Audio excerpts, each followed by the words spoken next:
les Lions de la Teranga dans le mois de juin.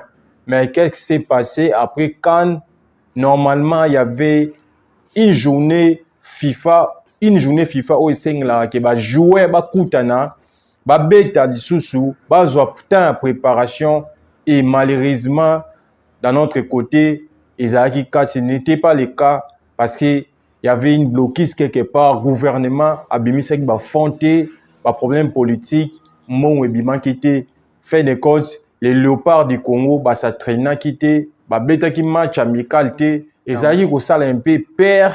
Donc, ça n'a pas découragé les coachs. Les coachs, tout le monde qui dans la conférence de presse, il y a avant match, coach de Sabre, le bas qui bon, ça nous empêchera pas de produire un bon jeu parce que déjà dans la Coupe d'Afrique, tu as au moins 11 ou 10 matchs comme ça. Donc, ça nous a permis aussi de préparer l'équipe. Donc, très via mois de mars, comme de Salaki en côté, mais nous avons des joueurs, nous allons apporter et nous allons essayer d'imposer notre système de jeu pour que le Sénégal abima. Bon, était vraiment Ezaki Kosala Kobang nous tous les amoureux du football déjà de condamnant qui ont makasi comme on a été tous allés ko beta na mois de juin, to ko beta na mois de juin, mais mbongo et bimité pour na ba joueur ba se préparer. Ezaki déjà inquiétude makasi, mais les coachs des Sabres que nous félicitons et son staff, ils ont fait tout possible afin que tout décrocher même match nul.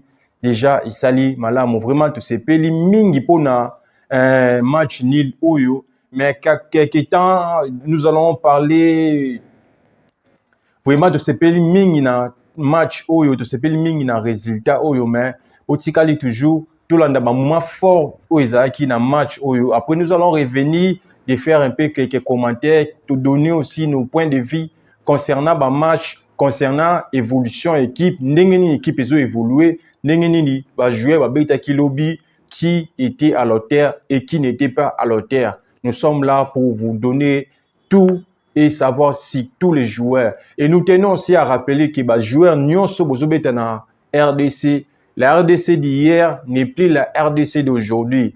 Aujourd'hui, la RDC et comme une série et continue à casser dans ma football. Déjà, beaucoup de joueurs maintenant veulent rejoindre la tanière de Léopard. Donc, les binationaux, en principe, ils sont là pleins à attendre à rejoindre cette équipe nationale. Donc, nous tenons à rappeler que place mon côté Ezali est indiscutable. Donc, joueur Oyo, Azali Kobeta.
bien qu'il y ait quelques changements, oyo eza ba joueur asika ba joueur mi balé Arcel Tonzebe na Samuel Essende qui a joué à la place de Cédric Bakambu qui est le titulaire de ces postes d'avant-centre. Et na côté ya latéral droit to mona ki changement lisusu il y a Arcel Tonzebe oyo abetaki na place ya Aldo ya Kalulu. Donc, changement autoko qu'on remarqué, il y a un et apporté vraiment de l'autre côté aussi changement dans l'âme où il y a gardien de but. Nous avons vu la présence de Dimitri Berthaud déjà à remplacer Lionel Passe qui est blessé. Pour Rwanda déjà na amélioration de performance, il y a Dimitri Berthaud, il y a gardien. A sali 4 parades oyo Isaki va tirer cadré, bien qu'il a sali à 4 parades, vraiment il a fait quand même un bon match, bien que ba hésitation Isaki mingi pour na ngamu na aza moni mo aza mwanzunzu vraiment aza mwa malili mingi donc garder des billes et c'est nga faut la acte aux alampé courageux aux alampé en mouvement alors que Dimitri Berthaud beaucoup trop malili donc na va sorti mingi neti sorti ya bi oyo il fallait que Jackson Acha Nicolas Jackson Acha normalement déjà Dimitri Berthaud devait anticiper bien avant Kobima Asala a empêché joueur mais Abima qui malheureusement en hésitation comme nous le disons Abima qui est en retard et Nicolas Jackson a eu l'opportunité de tirer et de cadrer malheureusement et Betaki Porto. Et 3 minutes plus tard, Ndé Léopard a égalisé. Et là, si les latérales droits, Oyo, Nanya Beta qui déjà pour dire que Arcel Tonzebe, c'est un défenseur central. Mais à Beta qui Moupanzi, des gens d'Abeta qui Moupanzi, wana, à Beti en haut de ça, mieux quand même, mais à sali aussi mieux na flanc Oyo, à Beta qui na flanc droit, à Tchaki ba jouer mingi ya Sénégal en difficulté notamment Sarr a joué difficulté mingi pour na ko percer Togoleka Arcel Tonzebe là coup de chapeau à lui vraiment na sport qu'on est bisi bien tout ça là des brefs mususu en ligne bobenga bopesa biso ba point de vue na bino concernant match oyo Neto Betaki à ce qui concerne l'avant-centre Samuel Essende, Batu Mingi, il y a eu beaucoup de critiques, bon, pas mal de critiques, Batu Mingi ba condamné, Batu Mingi ba critiqué, bandeko football, batala kango bongo te football, ils ont ba qualité na ngo football, ils ont ba condition de football, ils ont ba règlement na ngo. Samuel Essende, il a beaucoup donné, il a beaucoup fait. Ce bomoni Fiston Mayele a à Koti, puis à Tchebi, parce que il y a eu un grand travail déjà. Oyo Salamaki bien avant. Samuel Essende, il a fait un bon match. Il a donné des fils à retordre pour Kalidou Koulibaly. Koulibaly, il a eu chaud par rapport, il y a corpulence déjà physique, il y a attaquant. Attaquant, Oyo Azali na condition physique makasi na Léopard. Oyo Azali remplaçant. Pour Nangana Olobati, Azali remplaçant, il y a Dieu merci Mbokani. Si les conditions physiques, il pèse vraiment et Binomo Boye bien que Kalidou fatigué Koulibaly Azali déjà joué un rôle très costaud na central wana so azawana donc c'est difficile et il a eu vraiment à souffrir beaucoup contre l'attaquant congolais Samuel Essende vraiment coup de chapeau à lui parce que un profil il y a joueur bonné tout ça na on peut pour ça na équipe nationale mais et loko ezanga keka ba justement pe mingi ba elie ba eda qui était dans un match ya lobby ba te belé ba ça qui vraiment na aptité ya obeta match notamment Yohan Wissa il a fait quand même à ça qui un bon premier mi-temps et à la reprise ba bimisa qui est le plus tôt possible mais normalement moi si je constate bien oui ça devait rester au moins plus long donc oui ça pourrait être dans côté kalawana abeta lisusu muto faiba bimisa bien avant plus tôt possible ezali Meshak Elia donc Meshak Elia vraiment rendement na ye depuis un temps rendement ya Meshak Elia eza bien te banda kaka béliminatoire Coupe d'Afrique toke Coupe d'Afrique ti lelo rendement na ye eza bien te mais bien nayebi te soki azali préféré ya coach Sébastien Isapre oni parce que Meshak Elia mérite les bancs amplement donc Meshak Elia azo mérité abeta lisusu ba match te comme titulaire a joué un mot il faut kotaka ba 20 minutes tikali s'il faut apporter du tonus donc lobi to moni ba perte ya ballon barokima azotala te donc azoleka ba ballon vraiment c'est une déception totale de la part ya Meshak Elia surtout eso na milieu na biso lobi ba joueur lokola Samuel Mutusami na Charles Piquel bazaki vraiment absté bazaki te na match na bango ya lobi de flanc Yayi, parce que Sénégal a voulu développer son jeu au abetara ba relance et a réussi ça qui ko sala ba relance na ye et lo bomi bango ezalaki kaka finition kuna na attaque mais ba relance et salamaki ba jeu à contre et salamaki puis président parce que na milieu na biso Samuel Mutusami Charles Piquel lo bazalaki vraiment à 100% te na match na bango ndenge basala vraiment et puis si un peu charge makasi mais bien que l'entraîneur a eu ça la deuxième mi-temps à ça qui deuxième mi-temps a apporté un peu ba changement au esenga qui ezalaki wana valable pour na biso kobeta et en ce qui concerne côté gauche il y a ba latéraux côté gauche il y a ndeko na biso oyo tobengaka Maswaku donc rendement un match na ya lobby azalaki bon défensivement si on peut le dire azalaki bon plutôt azalaki bon offensivement azalaki vraiment très bon à donner quand même ce qu'il pouvait donner il y a eu pas mal de corners tirés de sa part il était bon offensivement mais défensivement il n'était pas vraiment à l'auteur ndenge vraiment azalaka alors pourquoi pas depuis quand pourquoi pas ko bandisa ba joueur lokola Joris Kaembe parce que tous en la poste ya victoire personne n'est titulaire indiscutable ceux qui jouaient wana rendement na ezali bien te na temps wana pourquoi pas ko ça la changement ceux ko titulariser ba joueur mususu Joris Kaembe il est bon tout le monde qui a déjà na kan ba match oyo mingi sera remplacer Maswaku il sera Koti azali ko porter plus azali ko mema vraiment plus par rapport à Arti Maswaku que ce soit défensivement et offensivement donc prochainement coach s'il faut ko bandisa Joris Kaembe personne n'est titulaire indiscutable Rosa titulaire indiscutable était quand même dans une équipe nationale il faut des rotations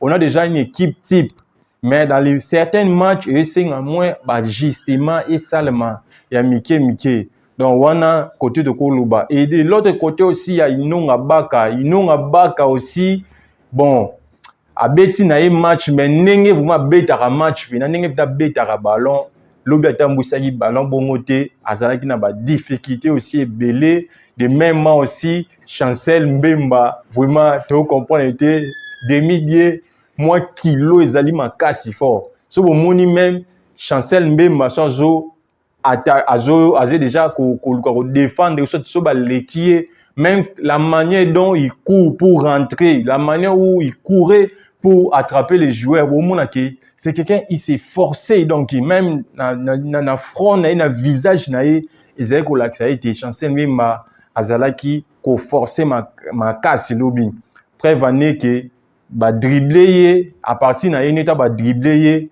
nde biwana eyaki kokota ya cafouillage et wana ezalaki ba 11 national na biso to bosani soute Gaël Kakuta vraiment Gaël Kakuta tu éviter lobby amelaki 10 litres mai ava beta bal amata na terrain abeta to ukoma Gaël Kakuta donc cote na éviter na repc 4 sur 10 donc Gaël Kakuta est donc introuvable sur le terrain de jeu Gaël Kakuta lobby azalaki na match vraiment te apesaki te vraiment donc ndezala bene peut-être que dans les matchs comme ça on s'attendait beaucoup plus à lui parce que je ne sais pas le système du coach à l'UCC, si ça lui a empêché un peu d'évoluer. Donc, il n'était pas vraiment bon dans les rendements.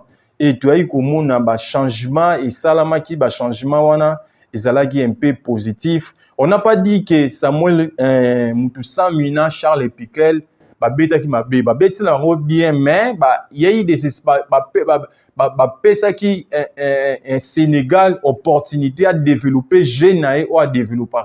Il y a contre Nini, donc il y a eu vraiment des espaces où ils allaient qui wana pour permettre aux Sénégalais boire ka balle liboso, koma balle liboso, Kalidou Koulibaly azali ko pesa balle directement, ezali ko bima facilement, ezali ko koma parce que dans le milieu, on a moins problème. Mais le système de jeu, les léopards, on peut toujours féliciter les léopards avec la manière, l'achat qui prise jusqu'au bout, parce que dans la première mi-temps déjà, les derniers quarts d'heure, il y a G, léopard a joué qui les D6 sur le Sénégal.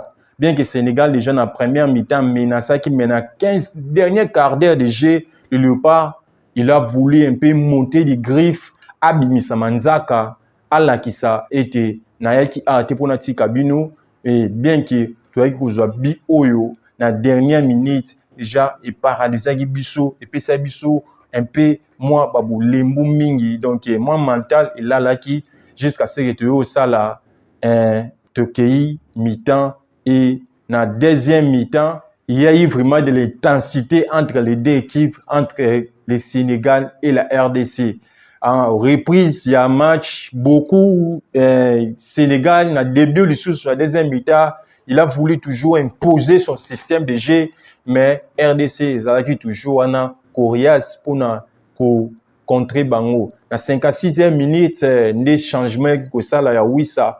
Pourquoi on a un changement, on a vraiment bien, parce que Wissa, même dans la première mi-temps, à Meka qui est un peu ko booster défense d'abord ça ko bunda maka c'est bien que bi mais a marqué même bi mais bien que ça qui bi il y a hors-jeu bi hors-jeu wana nous revenons encore na Samuel Moutoussami na Charles Piquel. Samuel Moutoussami déjà il donnait beaucoup plus de ballons dans attaque alors que joueur belé bazaki jouer dans la mine en position litigieuse, que ce soit Samuel et Sende, donc au moment après ça va balle au moment où ils sont des hors-jeu, après si oui ça balle au moment où il est en position litigieuse. Donc il pouvait faire autrement, il pouvait faire mieux, il y a que la Mupandi. Donc c'est un peu ça Eren mi to monaki na match ya lobby. Yohan Wissa ayeko bima de to, moi je considère, je l'ai dit toujours que Yohan Wissa devrait rester dans les matchs. Yohan Wissa devait rester les matchs, mais chaque Elia devait sortir le plus tôt possible. Même dans la reprise de deuxième mi-temps, à Kokaï Kobanda, il fallait qu'il abima, atiki la baninga poste. Et gloire à Dieu, changement salami quand même. Théo Bongonda est venu. Théo Bongonda était excellent. Donc, depuis 57e minute jusqu'à la fin, il a aidé, il a beaucoup aidé l'équipe et il est même sorti homme du match. Il a vraiment beaucoup, il nous a beaucoup vraiment aidé. Big up à toi, Théo Bongonda, les Lionel Messi congolais. Et 72e minute, 72e minute, tout le monde est sous le changement. Il y a Charles Piquel, na Kakuta, au Batiki qui place, Babimi, Batiki place, na Edo Kayembe, na Shadrach Akolo. Vraiment, changement moko positif, changement moko gagnant. Edo Kayembe, donc, il est un stabilisateur. Il est un stabiliser milieu wana ayeko vandi sapena masolo na milieu wana milieu et ko vanda et j'ai posé donc stabilisateur ya milieu et de Kayembe. Coup de chapeau à toi, tu nous as beaucoup manqué sur la Coupe d'Afrique. C'est un bon joueur, c'est un bon médiateur. Apport naé a apporté vraiment parce que dans football il y a les lots milieu de terrain de ezamakambo milieu de terrain déjà ceux qui bolomi yango eza déjà dans les bons. Edo Kayembe, je m'excuse, Edo Kayembe a apporté un plus dans le système de jeu Nabiso à stabiliser l'équipe équipe est vendue. Et de l'autre côté, nous jetons toujours des fleurs à Shadrack Akolo. Donc, toujours, Shadrack Akolo soit à côté, tout s'entare un peu. Donc, bon, on n'a pas compris même pourquoi Shadrack Akolo n'a pas joué, n'a pas été sélectionné dans la Coupe d'Afrique. C'est un bon gars, c'est un bon gars. Moi, je dis que je peux donner même les notes. Après Théo Bongonda, c'est Shadrack Akolo qui a mieux joué, qui a apporté vraiment de l'équilibre encore sur les plans offensifs. Il y a Léopard du Congo. Et nous avons vu un Sénégal affaibli, un Sénégal qui était déjà désespéré. De leur côté aussi, il y a eu un peu de déchets. À côté, il y a Nicolas Jackson, des déchets qui sont un peu belés dans Ngambouya, Sénégal. Et de notre côté, nous avons les changements là que le coach a effectué. Big up à toi, coach Sébastien Desabre. Le changement au coach Salaki, vraiment, et même qui est un peu de tonis pour un peu égaliser match en fait que tout ça la résultat moi malambo et puis que match à boyer oyo to beta na ba poule parce que dans ces poules les favoris c'est le Sénégal, après le Sénégal c'est la RDC. Dans ba match où ils allaient entre Sénégal et RDC, c'est les matchs où on doit prendre des points. Pas seulement c'est le Sénégal, les matchs qu'on va jouer à l'extérieur, ce sont des matchs à prendre des points. Les matchs comme pour le Soudan là, on a perdu ces matchs bêtement. La dernière minute, on devait avoir même arraché un point, mais on a perdu ces matchs. S'il faut aller à la Coupe du Monde, si nous voulons aller à la Coupe du Monde, nous devons faire de tout possible de ne pas perdre à l'extérieur et de gagner nos matchs à l'intérieur. À l'extérieur, de chercher ne fût-ce qu'un match nul ou de gagner. Si nous commençons déjà à perdre à l'extérieur, ça ne sera pas facile pour nous. Big up au coach Sébastien Desabre pour ces changements. Et 82e minute, Mansour cède sa place et Meshak Elia. Meshak Elia, au Faka Bimabana Kalamé, quand même, Ayoko Bima, la 82e minute, remplacé par les Maëlle et Joris Kayembe. Non, non, non, c'était la magie.